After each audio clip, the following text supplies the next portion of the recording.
So hello champs, welcome to our channel. This is Muskan and you are on the English Glow channel where you glow your English. तो आज हमारे जो channel का जो topic है, जो हमारी आज वीडियो का टॉपिक है, वो रहेगा हमारा पोएट्री सेक्शन। पोएट्री सेक्शन में से हमेशा स्टेंजा आता है, ये आपको पता है।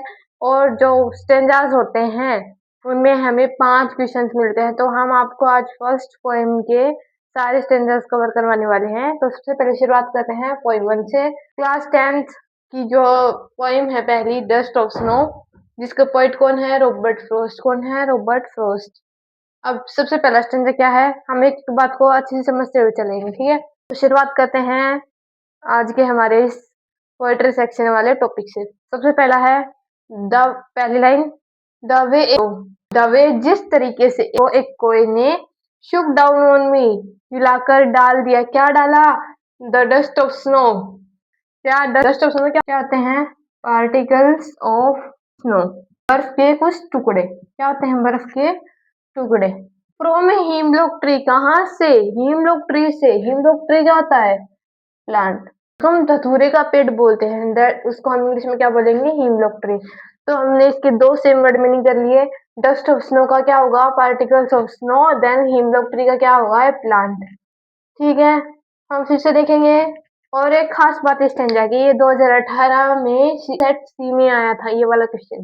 तो देखो फिर से, द वे क्रो, जिस तरीके से उस कोए ने शुक डाउन ऑन मी, हिलाकर डाल दिया। क्या डाल दिया? The dust of snow, snow के कुछ पार्टिकल्स मेरे ऊपर डाल दिए। कहाँ से? फ्रॉम ए हिमलॉक ट्री, धतूरे के पेड़ से। तो क्या हो गया? अब हम इस स्टैंजा से कुछ क्वेश्चंस बनाते हैं। कैसे क्वेश्चंस बनेंगे? पहला क्वेश्चन देखो, where was the crow sitting. पहला question, where was the crow sitting, कहाँ बैठा था?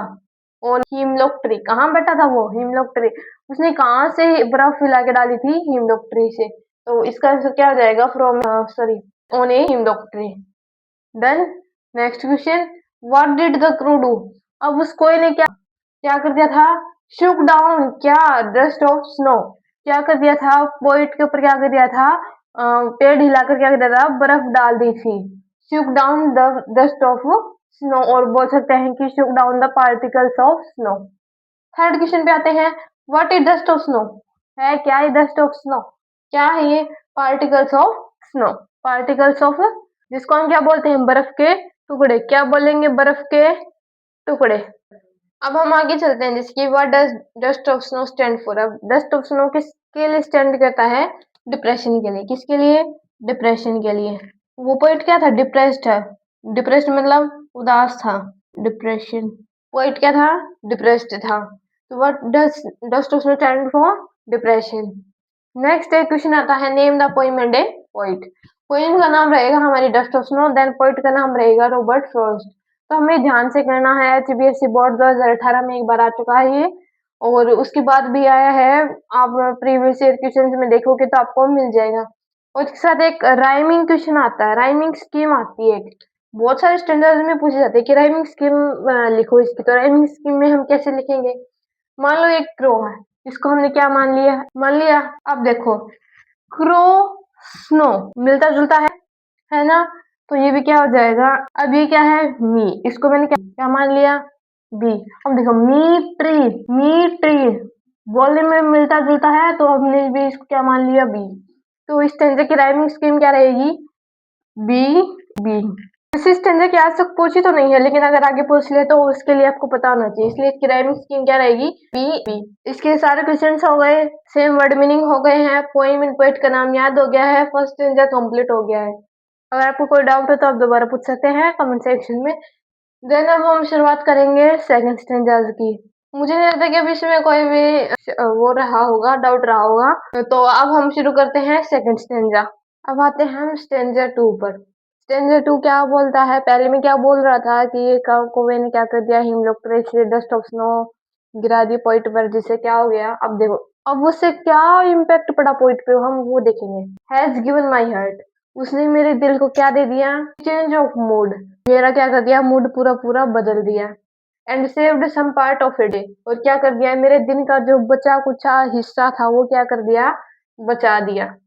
आई हैड रूड, आप पूछोगे मैम रूड का मीनिंग क्या था? रूड का मीनिंग होता है फील सैड अबाउट। अब हम इस पोएम का पूरा एक डिटेल देखते हैं कि एक पोइट है वो क्या कर रहा है और एक पेड़ के नीचे क्या कर रहा है, बर्फ हटा रहा है। तो क्या हो गया कि एक कौवा उसके और वो पोइट क्या कर रहा था, किस पेड़ के नीचे था, हिमलोक ट्री के नीचे था। हिमलोक ट्री के नीचे था तो क्या हुआ कि कोई ने आकर क्या कर दिया, उस पेड़ को हिला दिया, जिससे क्या हो गया, थोड़ी सी बर्फ क्या हुई, पोइट के ऊपर गिर गई। और क्योंकि वो पोइट था तो उसका सारा मूड चेंज हो गया। मूड चेंज हो गया तो क्या हो गया, उसका जो दिन बर्बाद होना था वो क्या हो गया, बच गया। ठीक है, अब हम इस स्टेंजा के क्वेश्चन देखते हैं कि कैसे बनते हैं।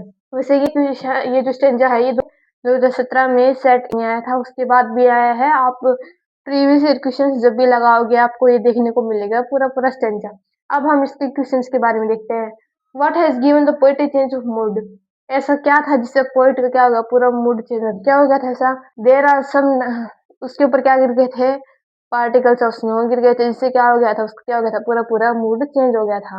आपको बात समझ में आई? अब देखो सेकंड स्टेंजा में क्या हो गया था कि पोइट के ऊपर थोड़ी सी बर्फ गिर गई थी, जिससे क्या हो गया, उसकी ना पूरा पूरा मूड चेंज हो गया। जैसे हम इसको क्या बोलेंगे, the falling of dust of snow, the falling of snow on the of dust of snow on poet has changed his mood. क्या हो गया था, उसके ऊपर क्या गिरी थी, बर्फ गिरी, जिससे क्या हो गया, उसका मूड चेंज हो गया। तो इसको क्या क्या मिल गया था, चेंज ऑफ मूड मिल गया था। आगे देखो, what has had the poet thought of that day? कवि उसके बारे में क्या, उस दिन के बारे में क्या सोच रहा है कि he had felt sad about the day but he had felt sad on that day but the falling of snow had changed his mood। तो ये क्या हो गया था, उसका दिन का क्या बन गया था, थॉट बन गया था। नेक्स्ट क्वेश्चन पे चलते हैं। How was some part of the day and saved for the poet? कैसा दिन था उसका? He was sad on that day, but falling of snow had changed his mood and saved his day। तो ये क्या हो गया, इसका आंसर हो गया। अब एक क्वेश्चन जो पक्के आते हैं, दो question, name of the poem and name of the poet. Poem name dust of snow, poet name Robert Frost. ठीक है, अब हम इसकी राइमिंग स्कीम देखते हैं कि इसकी राइमिंग कैसे बनती है। हर्ट को हमने क्या मान लिया, ए। मूड को क्या मान लिया, बी। अब देखो, तो पार्ट पार्ट मिलता जुलता है कुछ, इसको भी हमने क्या मान लिया, ए। मूड व्यूड, इसको हमने क्या मान लिया, बी। तो इसकी राइमिंग स्कीम क्या हो जाएगी, ए बी ए बी। ठीक है, तो ये थे इसके स्टेंजास। अगर आपको इसके क्वेश्चन आंसर भी चाहिए तो आप कमेंट्स में जरूर बताना, हम आपको हर पोएम के क्वेश्चन आंसर भी दे देंगे, वरना हम स्टेंजा के साथ चलेंगे। On this note, thank you everyone, thank you so much for supporting me. I wish कि मैं आपकी ज़्यादा से ज़्यादा हेल्प कर पाऊँ। So thank you so much, this is Muskan and take care and bye bye, thank you so much.